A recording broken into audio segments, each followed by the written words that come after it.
Hello, welcome to legal awareness web series. सबसे पहले मैं कल के वीडियो के बारे में क्लैरिफिकेशन देना चाहता हूं, माफ़ी मांगना चाहता हूं। कल एक जजमेंट का हमने जिक्र किया एंटिसिपेटरी बेल के बारे में, पुनीत का जजमेंट, पुनीत जैन का, जिसको दिया था जस्टिस सिद्धार्थ ने।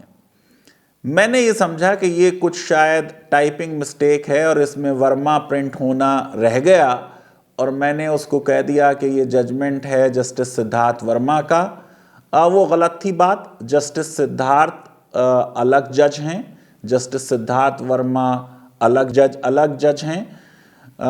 दोनों जजेस बहुत अच्छे हैं। जिस तरीके का ऑर्डर जस्टिस सिद्धार्थ ने दिया है सिंगल बेंच में, वो बड़ा एक remarkable, sensitive, legally correct order है। मुझे लगता है कि फ्यूचर में बहुत अच्छे जजमेंट्स जस्टिस सिद्धार्थ की तरफ से आने वाले हैं। लीगल अवेयरनेस की तरफ से मैं माफ़ी मांगना चाहता हूं जो जस्टिस सिद्धार्थ को जस्टिस सिद्धार्थ वर्मा कह दिया गया। आइए अब बात करते हैं इजराइल पैलेस्टाइन की। झगड़ा बहुत पुराना है। इंडिया की पोजीशन पैलेस्टाइन के फेवर में रही। वाजपेयी जी की सरकार आने के बाद इजराइल से संबंध सुधरने शुरू हुए, लेकिन प्रधानमंत्री नरेंद्र मोदी पैलेस्टाइन गए और कई ट्वीट उन्होंने किए पैलेस्टाइन को अपनी सपोर्ट रीट्रिएट करते हुए। ये पूरा अजीब एक शहर है जेरूसलम। मैं यहां जा चुका हूं। मैंने तेल अवीव यूनिवर्सिटी में कोर्स भी पढ़ाया है। बहुत अच्छे लोग हैं और बड़ा हाई एकेडमिक स्टैंडर्ड है। तेल अवीव यूनिवर्सिटी की लॉ फैकल्टी बड़ी रिप्यूटेड लॉ फैकल्टी। तो जेरूसलम जो है ये 3 अब्राहमिक रिलीजन्स का सेंटर है, और यही मैं देखना चाहता था कि इस शहर में ऐसा क्या है कि क्रिश्चियनिटी के लिए, जुडाइज्म के लिए, इस्लाम के लिए इसकी इतनी इंपॉर्टेंस है, इतना सिग्निफिकेंस है। बेहतर तो यह होता कि जेरूसलम 3 अब्राहमिक रिलीजन्स को यूनिफाई करने का काम करता। जो यहां मस्जिद अक्सा है, जिसमें गैर जरूरी तौर पर इजरायली फोर्सेस ने वायलेंस की और बहुत लोग इंजर्ड हुए, बड़ी पुरानी इसकी हिस्ट्री है। जिक्र है इसका रिलीजियस स्क्रिप्चर्स में। जुडाइज्म के लिए बहुत इंपॉर्टेंट है। फर्स्ट टेंपल और सेकंड टेंपल वहां पे है। जो वेलिंग वॉल है जिस पे यहूदी जाके रोते हैं, वो समझते हैं कि ये सेकंड टेंपल का एक अवशेष है। जियूज जो हैं वो मस्जिद अक्सा में और इस कंपाउंड में 35 एकड़ का बड़ा कंपाउंड है, इसमें एंटर नहीं होते, क्योंकि रिलीजियसली वो ये समझते हैं कि ये इतनी सैक्रेड जगह है कि इस पर पैर रखना मुनासिब चीज नहीं है। मुसलमानों के लिए ये जगह बहुत अहम है। आपको मालूम है कि इस्लाम जो है वो सारे अर्लियर रिलीजन्स और अर्लियर प्रॉफिट्स को निगेट करने के बजाय इंडोर्स कर देता है। और इस्लामिक व्यू ये है कि गॉड ने हर कम्युनिटी में और हर समाज में अपना डिवाइन मैसेज भेजा, इसलिए वो निगेट नहीं करता अर्लियर प्रॉफिट्स को, बल्कि वैलिडेट करता है। और ख़ास तौर से नाम लेता है उन प्रॉफिट्स के जिनसे अरब फैमिलियर थे, यानी prophets of Judaism and prophets of Christianity and prophets of Islam are all same. Difference ये है कि ज्यूज प्रॉफिट मोसेस के बाद प्रॉफिट जीसस क्राइस्ट को रिकॉग्नाइज नहीं करते, और क्रिश्चियंस जीसस क्राइस्ट के बाद प्रॉफिट मोहम्मद को रिकॉग्नाइज नहीं करते। और मुस्लिम कोई हो नहीं सकता जब तक वो मोसेस को और जीसस क्राइस्ट को ना माने और बाइबल को और तौरा को, ओल्ड टेस्टामेंट को डिवाइन बुक ना माने। तो मैं तो ये सोचता था कि ये शहर एक सिंबल ऑफ यूनिटी होना चाहिए रिलीजन्स में, कम से कम अब्राहमिक रिलीजन्स में। लेकिन अफसोस की बात ये कि ये एक झगड़े की चीज रहा। पहले रोमन्स ने 70 सीई में यहां पे रोमन स्टुआ आ गए और उन्होंने कैप्चर कर लिया। फिर जब क्रिश्चियनिटी आई और एम्परर जस्टिनियन ने वर्जिन मैरी की चर्च बना दी। आप ये सोचिए कि ना सिर्फ ये मोसेस के लिए एक बहुत सैक्रेड जगह है और ज्यूस के प्रॉफिट्स की जगह है, बल्कि क्रिश्चियनिटी के लिए भी बहुत अहम है। मैं उस पत्थर पे भी अपना हाथ रखा जिसको पे जीसस क्राइस्ट की बॉडी क्रूसिफिकेशन के बाद उतार के रखी गई थी। यानी जीसस क्राइस्ट का क्रिश्चियंस की बिलीफ के हिसाब से जहां पे क्रूसिफिकेशन हुआ वो भी इसी कंपाउंड में है। ज्यूस के लिए, मुस्लिम्स के लिए प्रॉफिट मोहम्मद मुस्लिम बिलीफ के हिसाब से जो उनकी हेवनली जर्नी हुई मेराज, उसमें आके उन्होंने इसी मस्जिद में प्रेयर की सारे प्रॉफिट्स के साथ। इसलिए मुस्लिम्स में थियोलॉजिकली ये अक्सर कहा जाता है, और एक बार यसरब से फिलिस्तीन में आ, रास्ता देखती है मस्जिद अक्सा तेरा। जब रोमन्स ने क्रिश्चियनिटी अडॉप्ट कर ली और जस्टिनियन के कंट्रोल में ये चला गया मस्जिद अक्सा का कंपाउंड, तो उसके बाद सैकड़ों साल तक क्रिश्चियनिटी के कंट्रोल में ये कंपाउंड रहा और उनके लिए बहुत सेक्रेट था। जैसे मैंने बताया कि जीसस क्राइस्ट को यहीं क्रूसीफाई किया गया था। इस्लाम आने के बाद सेकेंड कैलिफ उमर के दौरे हुकूमत में अब पैलेस्टाइन को मुस्लिम्स जीतते हैं और वॉर नहीं होती और हो जाता है सरेंडर।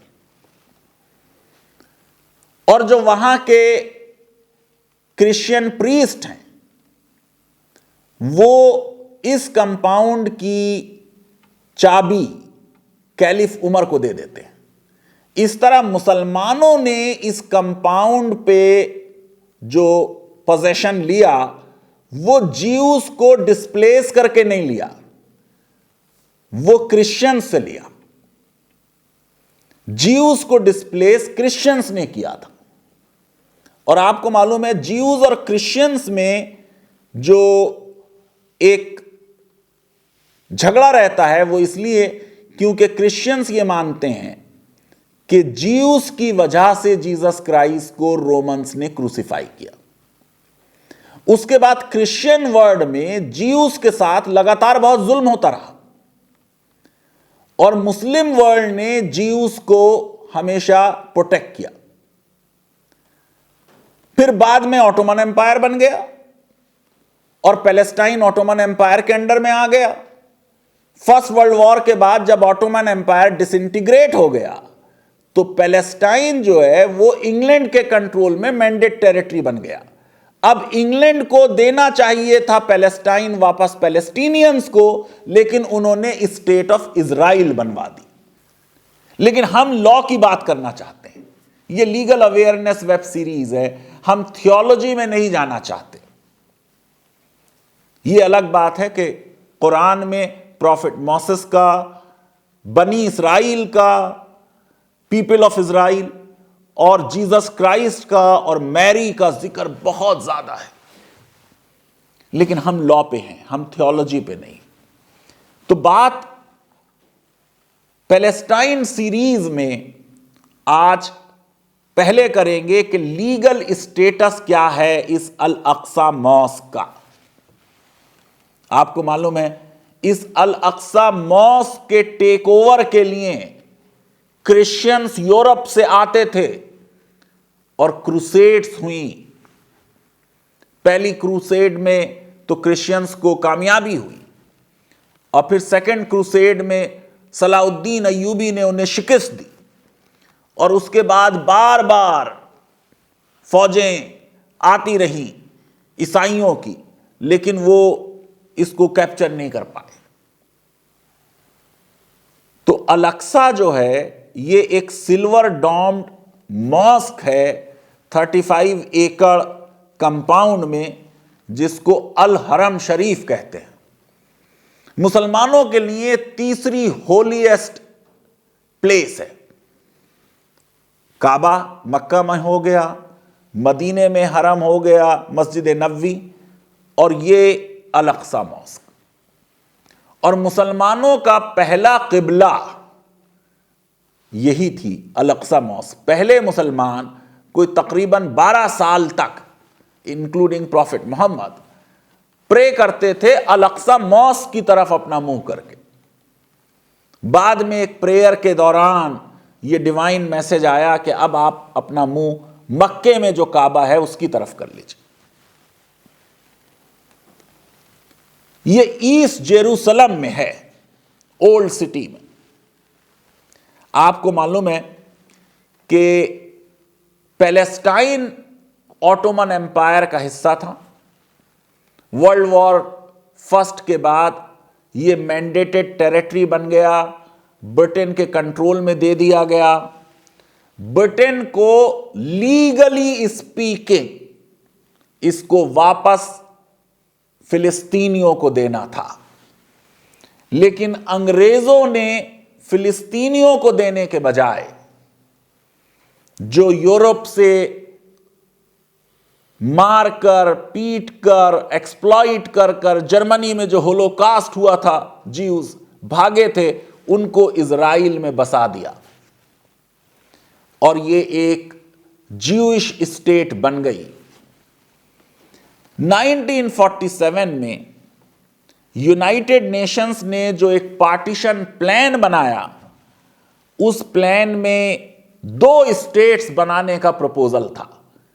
एक फिलिस्तीन होगी जिसको 45% जो लैंड है वो दिया जाएगा, और एक इजराइल होगी ज्यूइश स्टेट जिसको 55% लैंड दिया जाए। मुसलमानों का यह बड़ा मसला है कि वो अपने हालात पर सही वक्त पर फैसला नहीं ले पाते। अगर 1947 में फिलिस्तीन इस पार्टीशन को एक्सेप्ट कर लेते तो आज 2 सॉवरेन स्टेट्स होती, इजराइल और पैलेस्टाइन। अब वहां पैलेस्टाइन स्टेट नहीं है, बल्कि उसको इजरायली कहते हैं टेरिटरी। जेरूसलम जो है, जहां पे अल-अक्सा मॉस्क है, वो इंटरनेशनल कम्युनिटी के एडमिनिस्ट्रेशन में है, यूनाइटेड नेशंस के, और उसको ये स्पेशल स्टेटस दिया गया क्योंकि वो 3 अब्राहमिक रिलीजन्स का सेंटर है। तो पहली अरब इजराइल वॉर 1948 में होती है। इजराइल एक मुल्क बन जाता है और इजराइल अब 55% लैंड नहीं पाता, 78% लैंड पा जाता। ईस्ट जेरूसलम और गाजा ये जॉर्डन के कंट्रोल में और इजिप्ट के कंट्रोल में रहता है। फिर 1967 में इजराइल अपना और इंक्रोचमेंट को बढ़ाता है और सेकेंड इजराइली अरब वॉर होती है, जिसमें इजराइल अब ईस्ट जेरूसलम पे भी कब्जा कर लेता है। ओल्ड सिटी भी उनके अंडर में आ जाता है और जॉर्डन की शिकस्त हो जाती है।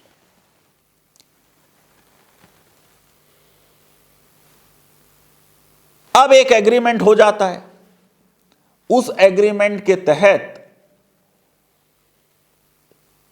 जो मस्जिद अक्सा का एडमिनिस्ट्रेशन है, जिसके बारे में अभी तफसील बताऊंगा कि यह वक्फ है, उसका कंट्रोल जॉर्डन को मिल जाता है। लेकिन थोड़ा सा आगे चलते हैं कि 1980 में इजराइल एक लॉ पास करता है और जेरूसलम को कंप्लीट और यूनाइटेड कैपिटल ऑफ इजराइल बना देता है, जो कि वायलेशन में है इंटरनेशनल लॉ के।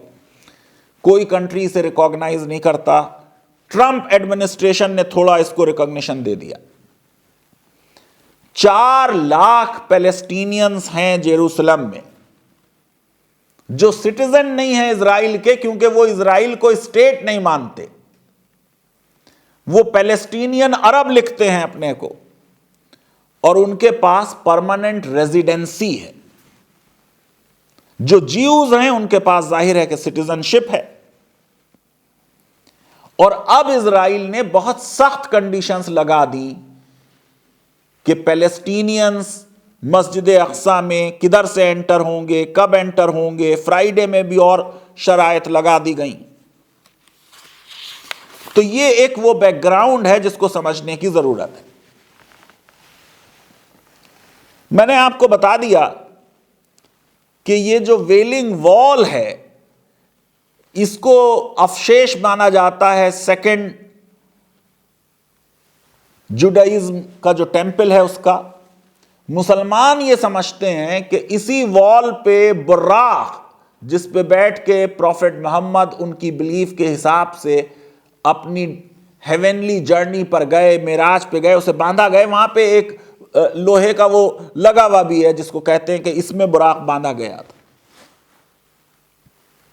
अब आइए जरा ये वक्फ की सिस्टम को, मस्जिद अक्सा के लीगल स्टेटस को जरा माइन्यूटली समझते हैं। पहले यह भी समझ लीजिए कि यह वर्ल्ड हेरिटेज साइट है, यह पूरी ह्यूमैनिटी का एसेट है। यूनेस्को ने इसको वर्ल्ड हेरिटेज साइट डिक्लेयर किया। 1917 तक जेरूसलम को कौन कंट्रोल कर रहा था? Turkish Ottoman empire. अब ब्रिटिश मैंडेट सिस्टम आता है बाद में। इस एरिया का कंट्रोल जो है वो इंग्लैंड को दिया जाता है, लेकिन जो वक्फ प्रॉपर्टी है उसका कंट्रोल दे दिया जाता है सुप्रीम मुस्लिम काउंसिल को, ताकि ये शरिया कोर्ट्स एडमिनिस्टर कर पाएं, औकाफ एडमिनिस्टर कर पाएं। 1948 में जॉर्डन की जो हाशमाइट किंगडम है, ये कहते हैं कि ये उस फैमिली से हैं जिस फैमिली में प्रॉफेट मोहम्मद पैदा हुए थे, हाशमाइट ट्राइब में, हाशमी ट्राइब में। तो ये जो जेरूसलम के वक्फ हैं, ये 1948 में हाशमाइट किंगडम ऑफ जॉर्डन, जिसके कंट्रोल में वेस्ट बैंक और ईस्ट जेरूसलम अब आ गया 1948 में, उनको इसका कंट्रोल दे दिया जाता है। मैंने अभी आपको बताया कि इजराइल ने 1967 में सेकेंड अरब इजराइल वॉर जो हुई उसमें ईस्ट जेरूसलम पे भी कब्जा कर लिया है। लेकिन उस वक्त भी 1967 में इजराइल के डिफेंस मिनिस्टर मोशे डेयान ने कहा कि यह बेहतर होगा, बेस्ट होगा कि जॉर्डनियन औकाफ मिनिस्ट्री कंटिन्यू करे इस साइट का मैनेजमेंट। उन्होंने साफ तौर से कहा जो रेबिनिकल ट्रेडिशन है ज्यूस की, जो उनका मजहबी कानून है, उसके हिसाब से ज्यूस जो हैं वो माउंट पे नहीं जा सकते, उसकी बेअदबी हो जाएगी। ये बहुत सेक्रेट प्लेस है, ऐसे प्लेस पर वो अपने पैर नहीं रख सकते, इसलिए इस कंपाउंड में वो एंटर नहीं हो सकते। क्या अरेंजमेंट है? मैं गया हूं वहां। मस्जिद अक्सा के बाहर की सिक्योरिटी इजराइल के अंडर में, इजरायली सिक्योरिटी फोर्सेस मैनेज करती हैं। जो उसके अंदर का एडमिनिस्ट्रेशन है वो जॉर्डन के अंडर में है। यह सिचुएशन कंटिन्यू करी 1994 तक। उसके बाद इजराइल और जॉर्डन में एक पीस ट्रीटी साइन हो गई। आर्टिकल 9 इस ट्रीटी का। और आपको मालूम है कि ट्रीटी जो है वो नंबर 1 सोर्स है इंटरनेशनल लॉ का under article 38 of statute of international court of justice. ये जितनी बातें आज हम कर रहे हैं ये लॉ है इंटरनेशनल लॉ का। आर्टिकल 9 जॉर्डन इजराइल की ट्रीटी का कहता है, Israel respects the present special role of Hashemite kingdom of Jordan in Muslim holy shrines in Jerusalem. When negotiations on the permanent status will take place, Israel will give high priority to the Jordanian historic role in these shrines. अब 1988 के आते आते Jordan withdraw होता है, Palestinian leadership take over करती है, लेकिन east Jerusalem नहीं टेक ओवर होता। फिर 1994 तक जितने ग्रैंड मुफ्ती होते थे जेरूसलम के, उनका अपॉइंटमेंट जॉर्डन करता था। होते फिलिस्तीनी थे लेकिन जॉर्डन करता था। बाद में यह काम भी पैलेस्टीनियन लीडरशिप को दे दिया गया। और ये जैसे मैंने आपको बताया कि सारा जो जॉर्डन का रोल हुआ वो हुआ क्योंकि जॉर्डन जो था वो मैंडेट सिस्टम में हुसैन बिन अली जो शरीफ ऑफ मक्का थे उनको कस्टोडियन अल-अक्सा मॉस्क का माना गया, और क्योंकि जॉर्डन का उनके ऊपर कंट्रोल था इसलिए जॉर्डन का कंट्रोल रहा। और जॉर्डन ने अब तक जो कई बार रिपेयर कराई है उस पर $1 बिलियन उन्होंने इस पर खर्च कर दिए। अब रिलीजियस लॉ ऑफ ज्यूज का तो यह है कि ज्यूज अंदर नहीं जाएंगे क्योंकि यह बहुत सेक्रेट प्लेस है, लेकिन आपको मालूम है हर जगह फेनेटिक एलिमेंट्स पैदा हो रहे हैं। तो temple movement, temple mount faithful और टेंपल इंस्टीट्यूट, ये इजराइल की गवर्नमेंट ने जो बैन लगा रखा है कि ज्यूज अंदर नहीं जाएंगे कंपाउंड के, उसका विरोध करते हैं और ये कहते हैं कि 3rd ज्यूइश टेंपल की बुनियाद रखी जानी चाहिए। और इसीलिए ये बार बार उस कंपाउंड में एंटर होते हैं, होने की कोशिश करते हैं, वहां झगड़े होते हैं। 2000 में एरियन शेरन 1000 पुलिस के साथ जबरदस्ती उन्होंने एंट्री की और उसके बाद वहां पर इंजरी हुई, वायलेंस हुई, इजरायली भी मारे गए, पैलेस्टीनियंस भी मारे गए। 2017 में इजराइल की कैबिनेट ने टनल जो है अक्सा मॉस्क के नीचे, उसमें 50th anniversary of Israel's occupation of east Jerusalem 1967 में हुआ है, तो 2017 में 50 साल हुए। उन्होंने कैबिनेट की मीटिंग की जिसकी वजह से फिलिस्तीनी बहुत नाराज हो गए। अब ये बार बार 2015 में भी ये झगड़ा हुआ, अब फिर इस वक्त ये झगड़ा हो गया। इन झगड़ों से मैं ये समझता हूं कि अब्राहमिक रिलीजन्स में जो यूनिटी आनी चाहिए वो यूनिटी नहीं आती और एक गैर ज़रूरी तौर पर वायलेंस होती है। उस वायलेंस में लोगों की जानें जाती हैं, बच्चे मारे जाते हैं, ये एक अच्छी चीज़ नहीं।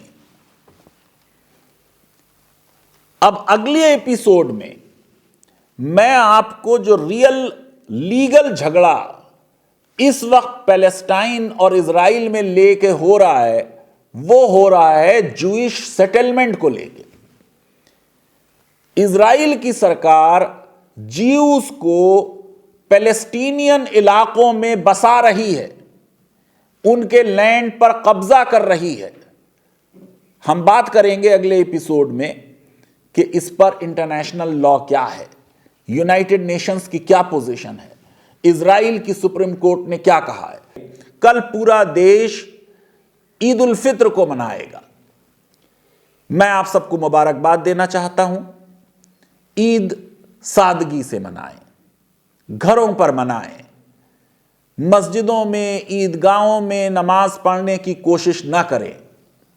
ह्यूमन लाइफ बहुत प्रेशस है। कोई रिलीजन इसकी इजाजत नहीं देता कि आप इबादत करने के लिए, वर्शिप करने के लिए अपनी जान खतरे में डालें और दूसरों की जान खतरे में डालें। उलमाए किराम ने, देवबंद ने भी फतवा दे दिया है, घर पर रहकर सादगी से कोविड प्रोटोकॉल्स फॉलो करते हुए ईद को मनाएं। लीगल अवेयरनेस वेब सीरीज अगर आपको पसंद आती है तो मेरी रिक्वेस्ट है कि हमारे इस वीडियो को वाइडली शेयर करें, हमारे चैनल को सब्सक्राइब करें और बेल आइकन और लाइक जरूर क्लिक करें। बहुत बहुत शुक्रिया, धन्यवाद, थैंक यू वेरी मच।